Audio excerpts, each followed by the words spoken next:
Hey everyone, Michelle Seidling here with another episode of Military Transition Wellness, the podcast dedicated exclusively to those transitioning from military service. Today we are looking at creating healthy habits while you're in uniform, and then as you transition out, how you can use those same principles and take that good information with you as a successful civilian later on in life. With us today is Ashleigh Magee, a naval officer as well as a health coach. Ashleigh, welcome to the podcast. This podcast is available on multiple platforms, including YouTube, Apple Podcasts, Spotify, and others. Please be sure to subscribe on your favorite podcast platform to be informed as new episodes become available. If you enjoyed today's episode or any of our episodes, please rate and review the podcast on your favorite platform. As always, check out our website at foodexperienceunplugged.com for some resources as you begin your health journey. Thank you so much for having me, Michelle. I'm super excited to be here. Oh, so excited to have you. Now, still, what piques my curiosity, as well as I'm sure our listeners, is you're still on active duty. So why the health coaching addition to everything else you have going on? And then, how did you get started in all of that? Yeah, and really, the answer to both of those questions is kind of the same. So early on in my career, I really struggled with my health. I went to the Naval Academy for my undergrad, and I was not a runner, not a PT stud, and was always kind of on the borderline when it came to meeting health and weight standards. And that only got worse when I got to my first ship, and I was an engineering division officer working crazy hours, and my health just continued to decline because I didn't have those habits in place. I never learned really how to create, healthy eating habits and really how to manage my workouts with a schedule like that. So I got to the point where my physical health declined so much that it was impacting my mental health. And I started struggling with depression. I was borderline suicidal. And that was the point where I was like, okay, this is now life or death for me to figure this out. And because of my work schedule, I knew I had to start small. And by taking those like little steps, I was able to build those healthy habits where they got me out of my just despair mentally. I started to feel better physically. And then I was even able to take that with me on deployment. But I realized as I was learning these lessons for myself that it was a really common struggle. And the way that we treat health and wellness in the military community, in many ways, is backwards. And so, that's where I kind of fell into the health coaching side of it because once I figured it out for myself, I wanted to help other people do the same. And I have found that, it tends to look a little bit different depending on where you're at in your military career, right? Like if you're active duty or veteran or in that transition period, it looks a little different, but the principles of creating those habits tend to be the same. So my approach, I customize it based to the person that I'm working with, but ultimately the principles are the same. Okay. Okay. Now, even I guess rewinding even further, how did you decide to join the Navy and choose that military direction in your life? Yeah, so I had a grandfather, and actually, my both my grandfather and my uncle were Naval Academy graduates, but my grandfather in particular really wanted a grandkid to go to the academy. So he started talking about his experiences when I was in middle school. And the more he talked about them, the more I was interested. And for me, what attracted me into service was the camaraderie piece and being a part of something bigger than just myself. So that kind of set me on the path where I went to the Naval Academy right after high school.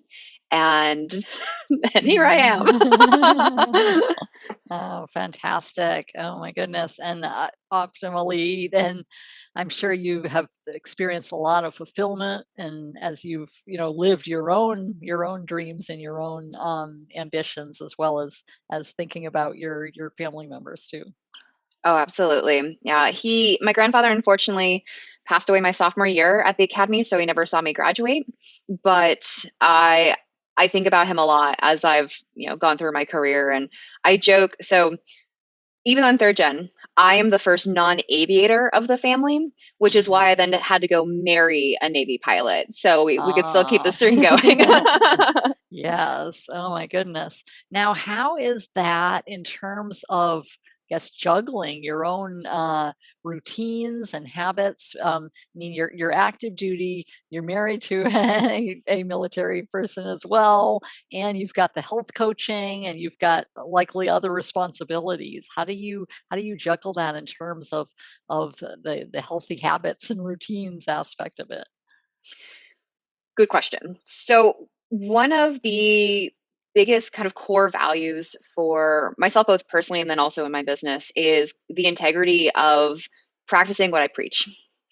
And so when it's come to balancing my business with my career, and now, I'm also working on transitioning out of the military, I have had to adjust what I could do based on my bandwidth. And in the last couple of years, actually be really honest with myself when I was maybe struggling a little bit more mentally, to say, okay, I'm feeling overwhelmed. I'm feeling, starting to feel those symptoms of burnout. I need to step back. I need to dial things Mhm. back.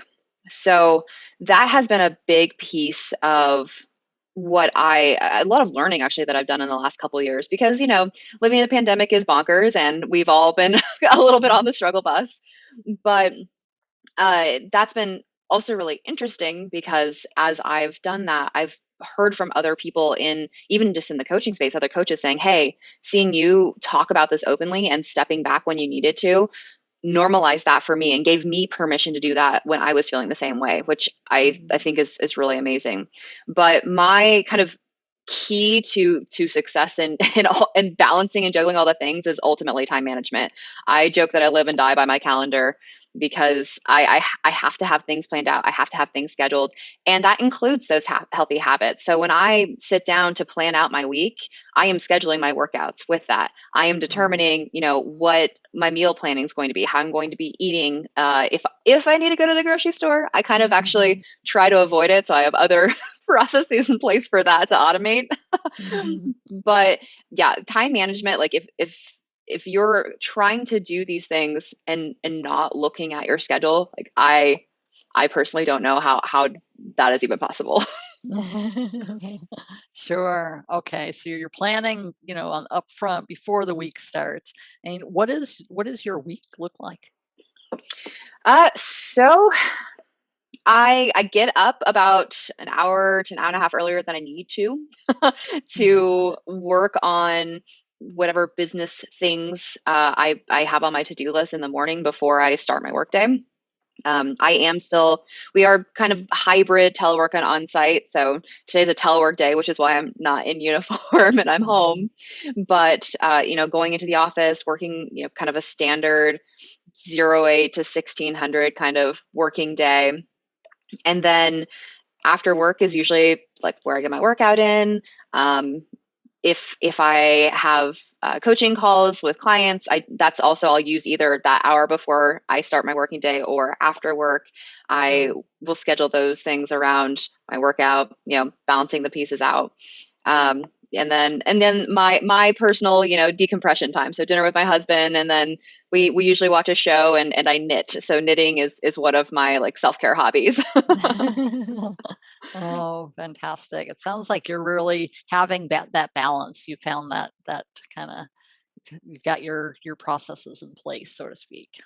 Oh. Yes, but I think it's also really important to, and this is for everyone, right? Especially because our lives can be so different from one day to the next, is, we go through seasons. So even with those habits and processes, being able to adjust them and flex them depending on what season I'm in. So when I was like really overwhelmed, really dealing with burnout, like I cut everything off with my business, and I was like prioritizing sleep and sleeping in the mornings, just Mm. because I needed that's what my body needed in that time. Mhm. Okay. Now now in your I mean, you yourself are transitioning, so how are you, I guess, what habits have you formed? We kinda talked a little bit about things, but and then how are you taking that with you, when Mhm. once you transition? Yeah. So I would say the biggest one is prioritizing my workouts as one of my first things in my schedule. Our bodies are made to move. Fitness is a really important aspect, and it's really easy when things are in flux. Especially, I mean, all of us have gone through at least one PCS move in our lives, right? Where when you're moving, if like that's the only thing you're focused on, it can be really easy to sacrifice those healthy habits. And so that's kind of a key example I give of no, this is still non-negotiable. You still need to figure out, again, it may look different than your normal workout routine, but saying, all right, I'm going to at least like take 30 minutes and go get a walk in or do something that also gives me some space to kind of decompress and away from whatever the situation is. So that's one piece where, as I transition, that will remain one of my like biggest habits that I'm keeping with me. And also looking at kind of my mental wellness space in the transition process. Right, I'm about 9 months out, so like I just put in my paperwork, like the process is starting. But there's a lot of uncertainty for me because my husband is also retiring this year, so we're both Okay. transitioning out together. And there's a lot of we don't know where we're going to live. We're not necessarily sure about jobs and things like that. And I am a very goal oriented person, and I'm a planner. So having that uncertainty is difficult for me. So one of the things I know about myself and about my mental health is I need to have ways to be able to chip away at a plan, even if there's a lot of uncertainty. So identifying, okay, what can I do to move myself forward, even if it's a really small step, and making sure I follow through on those actions. And that kind of process can be applied to any aspect of health, right? Like, how can I eat just a little bit better? Well, maybe it's meal planning or paying attention to serving sizes or, really trying to prioritize whole foods rather than processed foods. I already talked about how it can apply to working out, right? Like just take a 10-20 minute walk. Like a lot of people get stuck with, well, if I don't have an hour at the gym, then it doesn't count. Like everything counts. Everything always counts. So when you can look at what is one small step I can take to move forward, what is one thing I can do to serve my body today, and ask yourself that every single day, that's where these habits really start to form. And regardless of what season of life you're in, you can still do something that feels good for yourself. I love that. Just kind of self-regulating and understanding you and your own habits and routines. Absolutely. And letting go of like the desire for perfection, because we all Mm, do this. We think we have to do everything perfect. And when you hold yourself to that, like life isn't perfect. You have to have room for flexibility. mhm, So it allows you to go, okay, this may not be pretty. It may not be perfect today, but at least I'm doing something that feels good. mhm. Absolutely. Now, you mentioned that there were some, when you first started health coaching as well, that there were certain common struggles that people are having while they're on active duty or in the military. Mhm. What will you tell us a little bit about that?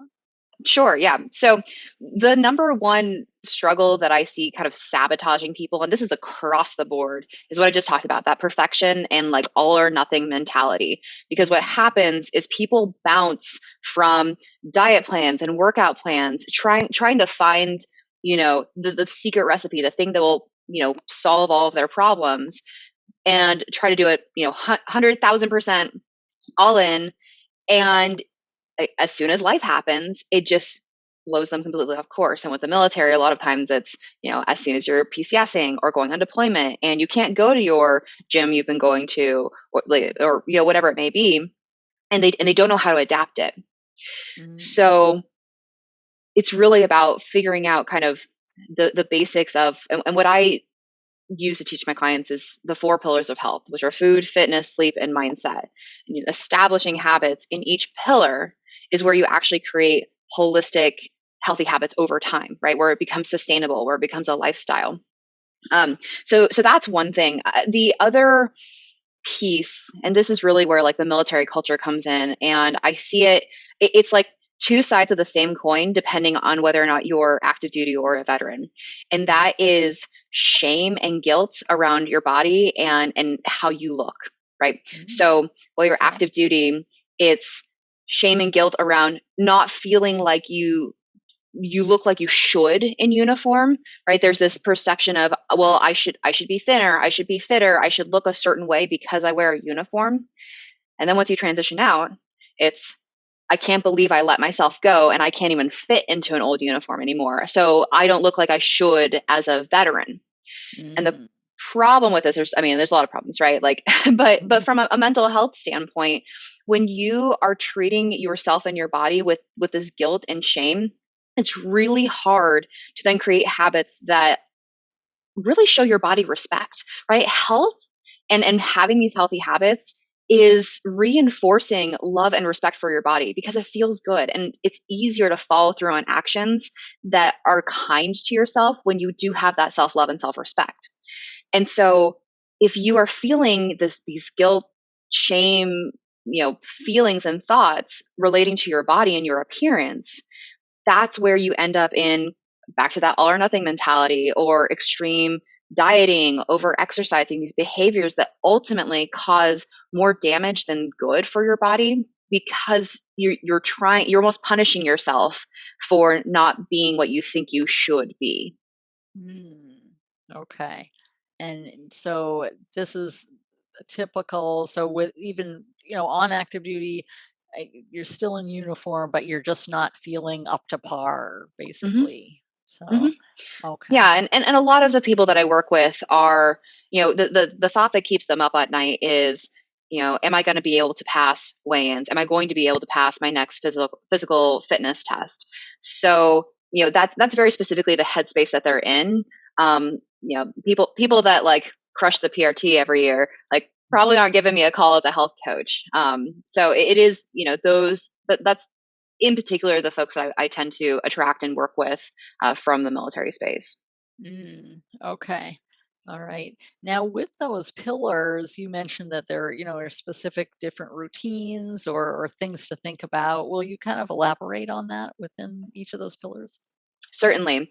So first, like there's a very good reason that there's four. And the image I like to give people is imagine, like a roof and the roof is basically your health, right? So you have four pillars: food, fitness, sleep, mindset, kind of holding up that roof. Most people are only focusing on one, maybe two of those pillars. Well, if you have like two pillars trying to hold up your roof, on one side, it's going to topple off, right? Like it's not going to work. Um, and so most people, when it comes down to it, they're focusing on typically either food or fitness, maybe both. But that's where we start, right? Diet and exercise is where we think we need to start. Okay. But without sleep, first of all, sleep is like the number one thing that will affect your health. And even obviously, if you're deployed, if you're standing watch and you're getting like 3 hours of sleep at a time, which I've done that, to hear me say that can go, well, okay, cool, Ashleigh, but like I can't actually control my sleep schedule right now. So what else do you got? There's actually ways to get the benefits of deep sleep without sleeping. So, and that's really Okay. meditation, right? There are certain forms of meditation that will actually put your brain in that same space, so you can essentially make up for not having that much sleep with like a 20-minute session of like transcendental meditation, as an example. So sleep, super important, and a lot of people will sacrifice sleep to like go to the gym earlier, for example. You're robbing Peter to pay Paul if you do that, because again, sleep is the most important thing that impacts your health because of all of the kind of deep cleaning and regulatory processes that your body goes through when you sleep. And the last piece is mindset.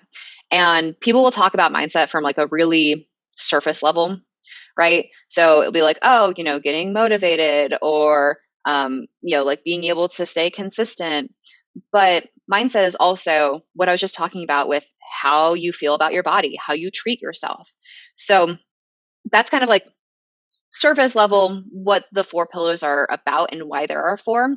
As far as habits go and where to kind of start. So with mindset, since that's where I left off, we're talking about how to feel good about your body, how to love and respect yourself. And it is okay to want to, lose weight, tone up, do these things and still come from a place of loving and respecting yourself. I think there's a kind of a misconception there, especially with like the body positivity movement of like, well, how am I supposed to love myself and also want to lose weight? You can do both, right? It's about pursuing the best version of yourself and what that looks like for you. So my favorite habit for mindset is words of affirmation, positive affirmations. So write down 5 positive affirmations relating specifically to how you want to believe about yourself. And it can be simple as, I am worthy of love and respect. My body has done amazing things for me and taken me amazing places, right? Like creating that like love and respect for yourself. And you write these down and they have to resonate with you, right? They have to be personal and specific to you. Write them on a Post-it, stick them on your mirror in your bathroom, and say them to yourself every day. And you gotta like look at yourself while you say it. The more uncomfortable this process makes you, the more you need it, right? Because if saying nice things to yourself is an uncomfortable process, okay, time for some positive affirmations. But the reason this works is because your brain believes what you tell it. So the more that you do this, the more you actually start to believe like, yes, I am worthy of love and respect. Like my body is capable of amazing things. And this is a beautiful thing. So that's like my favorite kind of mindset habit. And you can do that from anywhere, right? Like it doesn't matter where you're at in your life. You can do it anywhere. And if you have a roommate and you're like, I don't want them seeing my affirmations. Okay, then make a reminder in your phone and every day it'll pop up with your affirmations and say them to yourself. Right. Okay. So yeah, so that's like my mindset piece. I know I can go like a million miles an hour on this stuff because I love it. Oh, no. It's all good. Please continue. So then when it comes to like sleep, there's a lot of very simple tweaks you can do to improve your sleep hygiene and improve the quality of your sleep. We often focus on quantity, 7 to 9 hours, but actually quality is really, really important. You should be trying to aim for at least an hour of REM and deep sleep a night to really be getting those benefits. And so what can you do? Well, stay off your phone before bedtime, stay away from screens. But if you do need to be on a screen, using blue light filtering glasses. The reason why this is important is because the blue light actually tricks your circadian rhythm, and we as humans are designed, evolutionarily to wake up and to sleep with the sun, right? So if your brain thinks it's still daylight because you're staring at a blue screen, it's not going to basically go into the processes that will help you wind down, help you fall asleep. So blue light filtering glasses and staying away from screens can make a huge difference. Trying to have your last meal about 3 hours before you go to bed is also going to be hugely beneficial for the quality of sleep you're going to get. Because if your body is digesting, it can't really go into those deep cleaning processes that it needs to for you to behave like optimally. So those are 2 really simple kind of bedtime and sleep hygiene habits that can have a significant impact on the quality of your sleep. Okay. Now with these habits or these pillars, how do you make adjustments, or how do have some of your clients made adjustments, whether if they're going on deployment or if they're PCSing or if their work schedule changes to some degree? How are they adjusting those little those smaller points to really stay on target? And the key there is small points, right? So a lot of times when we start out a new habit, we try to go all in. And so let's take the example of working out, right? You're starting a workout habit. You're like, well, I'm going to go to the gym 5 days a week for an hour every day. If you are going from 0 to the gym 5 days a week, like that's probably not going to work long term. For one, after day 1, you're going to be so sore. You're like, I'm never doing this again. Like, what was I thinking? But so starting small with even, okay, I'm going to go for a 20-minute walk 3 days a week on my lunch break. Couple things that are happening there. First, it's small. It's a place to start. Secondly, it's very specific. You have to get clear on the new habit you're trying to create. And this goes into like the 4 laws of habit change. James Clear breaks this down in Atomic Habits. Highly recommend. Great book. But you have to be really, really specific and clear and make it obvious what the new habit you're trying to create is. Then adding some accountability to it. And that could be, having a coach to help you stay accountable, telling a friend, having your spouse or a partner start this habit with you. Those are all ways to create accountability. When we create accountability, it basically makes the habit more attractive. We're more likely to follow through on it because we know someone else is either doing it with us or is going to ask them if we follow through on it. So those are a few ways to start the new habit. And then the last piece is making it satisfying. So how can you reward yourself for following through on that habit? And I always put the caveat, the reward has to be in alignment with your goals. So if you are, let's say you're trying to lose weight, you're starting a new workout routine, rewarding yourself with food, for example, may not necessarily be in alignment with your goals. And it also doesn't help you kind of uncouple the relationship between food and reward and things like that. So, if you are, again, let's go back to the fitness thing. So you walked 3 days a week for 20 minutes on your lunch break. You get to the end of the week, you're like, heck yeah, I did it. How can you reward yourself? And it could be as simple as like, what are your go-to self-care techniques that like really soothe your soul? It could be tell your spouse that they're taking the kids for the next 2 hours and you're just going to have some me time.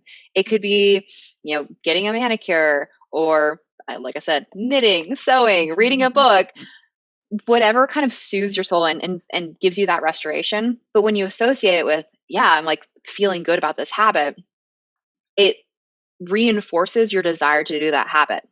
That, and also paying attention to the changes. So again, with health, we get so focused on like the scale, right? I tell people like throw your scale out the window. Scales suck. I hate them. They're the worst. To track progress, pictures and measurements are always going to be much better. And the reason for this is because, especially when you're adding in new fitness routines, things like this, your body composition is changing and a scale doesn't reflect that. I've had clients that will drop entire dress sizes and the scale is basically the same. So it can be really demotivating for people if you're just looking at a scale.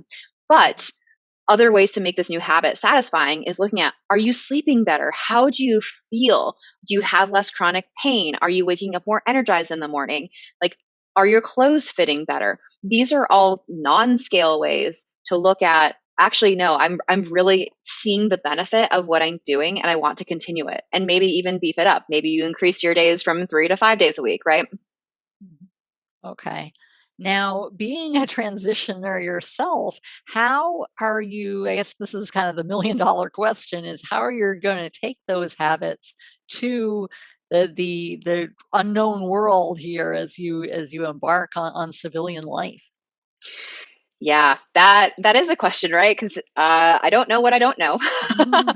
From, I don't know, and especially in the world we live in now, right? Like I have no idea if I'm going to be in a like hybrid, remote and on-site position, like if I'm going to be teleworking, from that aspect, I have no idea what like my day-to-day life is going to look like. But the nice thing is, especially for me as someone that, and I think everyone, right? Like we like our certainty, and it's nice to have something to cling to in uncertain times. And that's where like habits really make a huge difference. So I know even if I'm not really sure what my schedule is going to look like, at some point I will figure it out. And I'll make sure I'm planning out my week, right? Planning my workouts, still, creating those healthy habits, depending on where I live, figuring out, okay, well, I really try to buy like local and in-season food. So, okay, when's the farmer's market? How can I, source food in a way that I want to for my health?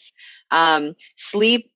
I I am such a brat about my sleep now. Anyone can ask my husband this, like, don't mess with Ashley's sleep. Like like some people get hangry, like, don't mess with my sleep because I'm a different person.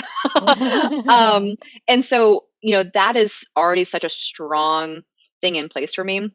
I don't really see that changing, except if/when we ended up starting a family, then, you have kids and everything's out the window and I have no idea what I'll do. I will probably work with a coach that specializes in, making that transition. Right. So that's kind of where I see things going.